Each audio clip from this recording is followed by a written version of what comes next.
दिसंबर series की expiry आज होगी और 2023 को हम ऑफिशियली मार्केट पालेंस में अलविदा कहेंगे। इस सीरीज की एक्सपायरी के साथ 21,694 के लेवल्स, इस समय 21,770 का स्तर हमने आज सुबह में देखा है। 760 आई बेग योर पार्डन, लेकिन मोमेंटम है ऊपरी लेवल से, भले ही ऊपरी लेवल से कुछ मुनाफा वसूली आई हो, लेकिन तेजी का ट्रेड है। निफ्टी बैंक देखिए पूरे फॉर्म में 48,411 के लेवल्स पर इस समय ट्रेड बनता दिखाई दिया है। यहाँ पर आप करीब 100 पॉइंट का इजाफा देखेंगे। मिड कैप्स ठीक ठाक चाल दिखा रहे हैं, 75 अंकों की बढ़त। आज एडवांस डिक्लाइन रेशियो पाया विस्क हल्की सी नेगेटिव है। गिरने वाले शेयरों की संख्या थोड़ी सी ज्यादा है बढ़ने वालों की तुलना में, लेकिन स्थिति हाथ से निकली नहीं है। तेजी का ट्रेड अभी भी बाजार में देखने को मिल रहा है। अब क्या होगी हमारे जानकारों की रणनीति, कल दोपहर तक किस तरह के रिटर्न्स इनके बने और किन स्टॉक्स पर आज ये करेंगे फोकस, सब पर बातचीत होगी। इनके पहले कल दोपहर तक के रिटर्न स्क्रीन पर हैं। 12% के रिटर्न्स के साथ समित आगे हैं। रूपक 7% के रिटर्न्स एंजॉय कर रहे हैं। 6.3% के रिटर्न्स पंकज रांधड़ के। तो ये है कल दोपहर तक की स्थिति। स्वागत है आप सभी का एंड कांग्रेचुलेशंस जेंटलमैन। हम ऊंचाइयों पर ऊंचाइयां दिखा रहे हैं। 21,700 के आसपास इस समय इंडेक्स ट्रेड करता हुआ। पंकज, अगला पड़ाव क्या? Good morning Harshada ji and congratulations to all. देखिए कि जिस तरीके से निफ्टी ने कल एक अच्छी खासी रैली दी है, इवन बैंक निफ्टी ने भी बहुत तगड़े दिए थे रैली। एक बात तो क्लियर थी मैम कि 21,600 के ऊपर में निफ्टी काफी अच्छा लग रहा है। हो सकता है कि थोड़ा कंसोलिडेशन आए, लेकिन एफआईएस की जब वापसी होगी तो वो बहुत शानदार और बहुत तगड़ी वाली होगी, इसमें कोई दो राय नहीं है। मार्केट के अंदर कहीं पे भी निगेटिविटी नहीं लग रही है। हो सकता है कि टाइमली कुछ करेक्शन देखने मिले, जो कि हेल्दी करेक्शन के इसमें देखा जाएगा, लेकिन buy on dips would be the strategy. Buy on dips is the strategy. Rupak, आपकी अप्रोच? जी देखिए, जैसे कि कल हमने बताए थे कि 21,500 में जैसे पुट राइटिंग हो रहा था, क्लियरली इंडिकेशन था कि तेजी वाले की मार्केट है। तो अभी कल 21,500 का लो बना के फिर ऊपर गया और आज मोमेंटम कैरी रहेगा। 21,700 के ऊपर एक बार सस्टेन करेगा तो further rally towards 22,000 very short term में। और बैंक निफ्टी का रहेगा लेवल 48,500, जिसके ऊपर बैंक निफ्टी में और ज्यादा रैली देखने को मिल सकता है। तो मेरा लॉन्ग साइड में सारा स्ट्रेटेजी रहेगा। आपकी रहेगी। समित, आपकी अप्रोच क्या रहेगी? इंडेक्स में मौके ढूंढने हैं या फिर स्टॉक स्पेसिफिक्स रहने में ज्यादा चांसेस तेजी के? Good morning Harshada.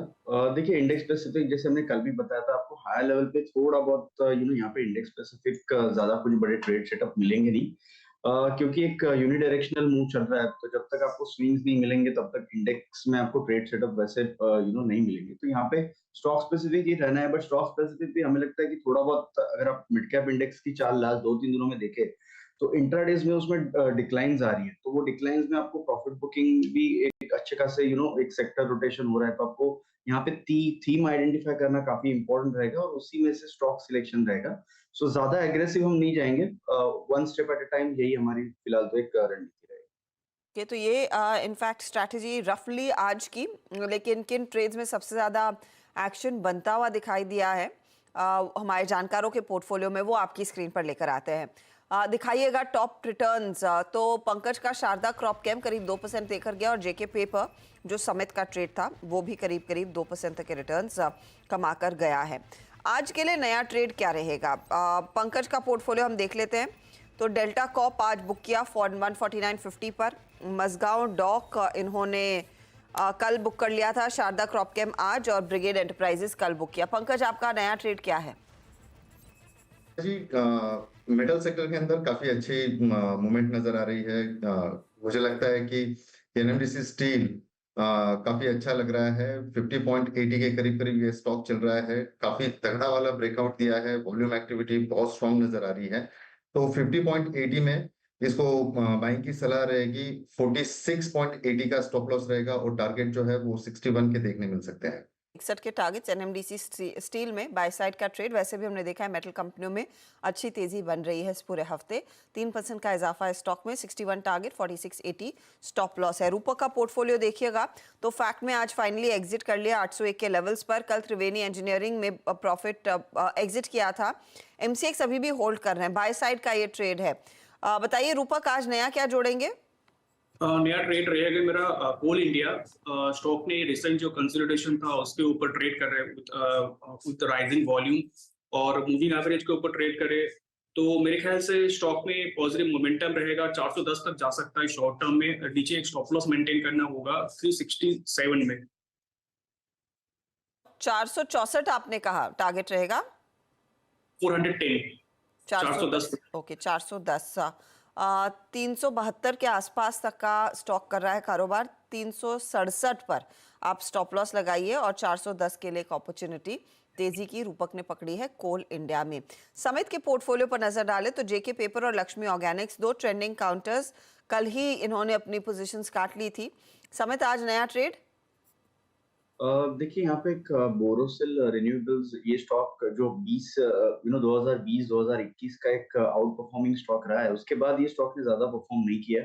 इनफैक्ट एक रेंज में कंसोलिडेट होते हुए देखा है, बट अभी कहीं ना कहीं रिसेंटली एक अच्छा खासा एक बॉटमिंग फॉर्मेशन इसमें इन प्रोसेस हमें होते हुए देखा है और आज सुबह से अच्छा ट्रैक्शन है। इंपॉर्टेंट है वॉल्यूम एक्टिविटी, जैसे हमने लास्ट एक डेढ़ घंटे में देखी है, वो काफी एनकरेजिंग है। वो इंडिकेशंस है कि ये स्टॉक ब्रेकआउट दे सकता है। तो 423 के स्टॉप लॉस से बोरोसिल रिन्यूएबल एक पोजिशनल बेट रहेगा, और क्योंकि ये हाई बीटा काउंटर जब चलता है तो काफी मैसिव मूव्स देता है, तो इसलिए हम टारगेट थोड़ा एग्रेसिव रखेंगे। जो एक पोजिशनल टारगेट होगा 488 का इसके लिए टारगेट रहेगा। 488 के टारगेट के लिए बोरोसिल रिन्यूएबल में तेजी की पोजीशन 423 आप कह रहे हैं स्टॉप लॉस के तौर पर काम करेगा। मोमेंटम लौटने लगा है, देखते हैं इस साल और कितनी एक्टिविटी बनती दिखाई देती है। पंकज, समित और रूपक एक एक ट्रेड और जोड़ेंगे, अब देखते हैं वो आगे जोड़ते हैं या फिर दोपहर में जोड़ते हैं। आप लोग तैयार रखिएगा उन ट्रेड्स को, इफ एट ऑल आज आइडेंटिफाई कर लिया है। तब तक फोकस करते हैं 2024 के साल पर। वैसे 2023 का साल खत्म ही हो गया है और 2024 से क्या उम्मीद है उस पर हम अलग अलग सेक्टर्स के मैनेजमेंट से बात कर रहे हैं। आज बात करेंगे जीएमएम फॉडलर की। जीएमएम फॉडलर हाल ही में फोकस में थी क्योंकि फॉडलर इंक दरअसल कंपनी में अपना स्टेक पूरी तरह से एग्जिट कर चुका है और यहाँ पर पटेल परिवार ने अपना स्टेक बढ़ाया है। इसके अलावा कुछ एक्विजिशंस भी कंपनी ने किए हैं। अब ये किस तरह से अंजाम लेंगे 2024 के साल में, इस सब पर बात करने के लिए कंपनी के सीएफओ मनीष पोद्दार हमारे साथ है।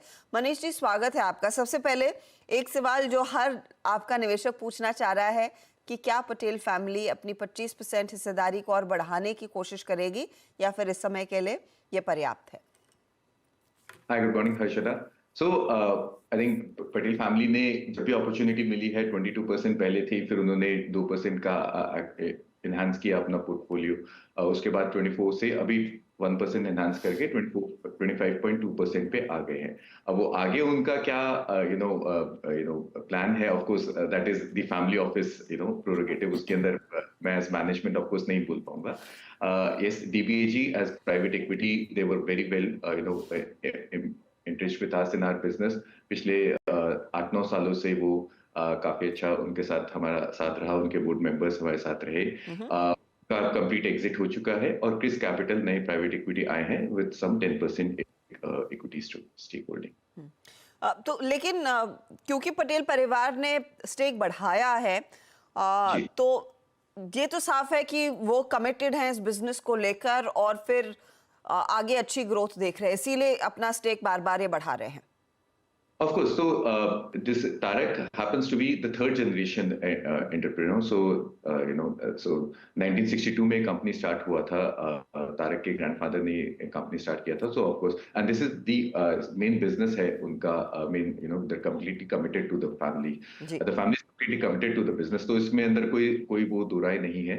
Of course, हाँ, हमारी ग्रोथ, हमारे जो M&A एक्टिविटीज हमने किया है, जो केपेक्स हमने लगाया हुआ है, so of course they obviously see a positive side in the business. Manish ji, अब 2024 की मैं बात करना चाहती हूँ। अब साफ है कि इस समय पटेल फैमिली वहां पर निवेशित रहेगी, they are very committed to the business, they see a future in it. लेकिन आप लोग एज अ मैनेजमेंट फ्यूचर कहाँ देख रहे हैं? क्योंकि हाल ही में आपने एक्विजिशन किया, इस तरह के और क्या एक्विजिशंस करते आएंगे? ये जो एक्विजिशन मिक्स प्रो का हुआ है, ये कितना ऐड करने वाला है आपके एग्जिस्टिंग बिजनेस को? सो आप देखिए हर्षिता, तो पहले हम लोग ग्लास लाइनिंग खाली ग्लास लाइनिंग के नाम से जाने जाते थे। मेजर बिजनेस हमारा ग्लास लाइनिंग होता था। सो अब हम उसको और डाइवर्सिफाई कर रहे हैं अदर बिजनेसेस, अदर इंडस्ट्रीज के अंदर। द होल मिक्सिंग स्ट्रैटेजी ये उसी का पार्ट है। सो अगर हम थोड़ा पीछे जाएं तो मिक्सिंग के अंदर हमने 30 करोड़ का बिजनेस किया था मार्च 19 में। फिर हमने इंडिया में एक एक्विजिशन किया जिसके अंदर जो इससे कि अनदर 30 करोड़ का बिजनेस ऐड हुआ। सो 60 करोड़ बिजनेस था, वो अब आज की डेट में 150 करोड़ का बिजनेस है। सो एक काफी बड़ा जंप आया है ऑर्गेनिकली, ग्रोथ कैपेसिटी और मार्केट की एक्सेप्टेंस के तौर पे। वो हमारे लिए एक बहुत बड़ा पॉजिटिव है। अब हमने इस साल में पहले आप देखें तो मिक्सिल फ्रांस और चाइना में है, वो एक्वायर किया। वो तकरीबन $17 मिलियन का बिजनेस है, 15% का एबिटा मार्जिन है। अब मिक्स प्रो ऐड किया कनाडा में, जिसका कि $7 मिलियन का बिजनेस है और 20+% का एबिटा मार्जिन है। इन दोनों एक एक्विजिशंस का ऑब्जेक्टिव ये है कि पहले हम फार्मा केमिकल के अलावा पेंट्स और माइंस एंड मिनरल्स में तो थे, पर हम वाटर में नहीं थे, हम फूड एंड बेवरेजेस में नहीं थे, हम बायोगैस में नहीं थे, हम फ्लू गैस डिसल्फ्राइजेशन में नहीं थे। तो ये टेक्नोलॉजीज मिक्सल और मिक्स प्रो हमें देता है। और ऑफ कोर्स इंडिया के अंदर मैन्युफैक्चरिंग बेस तो है ही, तो वो हम एक लिवरेज करना चाहते हैं। अब ये इंडिया बिजनेस और मिक्सल मिक्स प्रो को मिला के देखें तो $45 मिलियन ही हम अभी कर रहे हैं। तो इसके लिए हम सोचते हैं कि अगले 2-4 सालों में हम लोग को we have a runway of something like 25% CAGR का ग्रोथ अपने को मिक्सिल में आना चाहिए, मिक्सिंग बिजनेस में आना चाहिए। Okay, that's good to hear. मैं मनीष जी आपसे ये भी समझना चाहूंगी, आजकल ये केमिकल स्टॉक्स में काफी ज्यादा एक्टिविटी फिर पकड़ने लगी है, और कल हम बात कर रहे थे अनुपम रसायन से, उन्होंने कहा थोड़ी सी विजिबिलिटी है इन टर्म्स ऑफ किस तरह के ऑर्डर्स इन कंपनियों के हाथ लगेंगे। आप क्या सुन रहे हैं, क्योंकि इन कंपनियों के साथ तो आप भी काम करते हैं, what is the kind of visibility chemical segment में ओवरऑल अक्रॉस ज्योग्राफीज? सो हर्षद, सी ये जो साल रहा है, ये फाइनेंशियल ईयर, मोटा मोटी आप इसको बोल सकते हैं कि this is more like a time correction in the chemical capex. क्योंकि अगर आप थोड़ा पीछे जाएं तो मार्च 19 में हम लोग 400 करोड़ का टर्नओवर कर रहे थे, अभी मार्च 23 में हम 1100 करोड़ का टर्नओवर किया। सो एक सिग्निफिकेंट इंप्रूवमेंट आया अपना इंडिया के बिजनेस में। इंटरनेशनल बिजनेस जो हमने सितंबर 20 में एक्वायर किया, उस टाइम वो $175 मिलियन के टर्नओवर पे था, आज वो ऑलमोस्ट $300 मिलियन के टर्नओवर पे है। सो इंडिया और इंटरनेशनल दोनों को ही केमिकल के अपसाइकिल से पिछले 4-5 सालों में काफी अच्छा प्रोग्रेस देखने को मिला है। अब उसके बाद फिर अब क्या हो रहा है कि इंटरनेशनल बिजनेस में अगर आप देखें, because of all this metal prices, in energy cost, the all the geopolitical scenario, थोड़ा सा जो डिस्कशन जो 2-3 महीने में ऑर्डर फ्रूटिफाई होता था, वो अभी उसको 1-2 महीना एक्स्ट्रा लग रहा है। फॉर्चुनेटली हम लोग के लिए चाइना सिर्फ 8-9% का बिजनेस है, but we are holding our fort, वहां पे बिजनेस अभी स्टेडी है, तो कोई उसमें इशू नहीं है। Coming back home in India के अंदर क्या हुआ है कि पिछले 6 महीने में जैसा आप देख रहे हैं कि ग्लोबल में सप्लाई ग्लट आया, जिसकी वजह से आपका इंडियन मैन्युफैक्चरर्स को प्राइस रिडक्शन, केमिकल के अंदर प्राइस रिडक्शन का चैलेंज फेस करना पड़ा। उनको अपना मार्केट प्रोटेक्ट करना था, उनको अपने मार्जिन्स प्रोटेक्ट करने थे, उनको अपना मोमेंटम प्रोटेक्ट करना था। सो एक हियर एंड नाउ बैटल था जो कि फाइट कर रहे थे पिछले 6-8 महीनों से, और वो हम सोचते हैं कि अगले 3-4-6 महीनों में और वो रिजॉल्व हो जाना चाहिए, and then the momentum should pick up. Because अगर आप ग्रोथ की आगे की बात करें तो China plus strategy is absolutely a long term strategy that is always that is absolutely static on ground. Second अगर आप देखें तो जियोपॉलिटिकल पिछले 18 महीनों में जैसा इंडिया का एक न्यूट्रल स्टैंड रहा है, फर्म स्टैंड रहा है, उससे बहुत एक पॉजिटिविटी आई है इंडिया के प्रति। इंडिया का domestic market of course is a long term growth story, no doubt about that. So और दूसरा जो चीजें हैं, अगर हम फार्मा की बात करें तो इंडिया के हम लोग का बिजनेस में 60% पहले फार्मा होता था, 30% केमिकल होता था 5-7 साल पहले। आज की बात करें तो उल्टा हो गया है, केमिकल 60% है, फार्मा 30% है। बट अब हम पिछले 1-2 महीने 3 महीने से देख रहे हैं कि फार्मा का डिस्कशन स्टार्ट हो गया है, और फार्मा एपीआई का जो केपेक्स है उसकी भी बातें अभी एक्सपेंशन के लिए चल रही हैं। तो ऑल एंड ऑल मेरे ख्याल से अभी और 3 से 6 महीने में, मे बी आफ्टर इलेक्शंस, ये चीजें सब सॉर्ट आउट हो जाएंगी, and then we have a very good runway for the तो future. फिर बॉटम लाइन ये है कि 2024 का साल 2023 से काफी बेहतर हो सकता है, given everything that's changing in favor. Hopefully.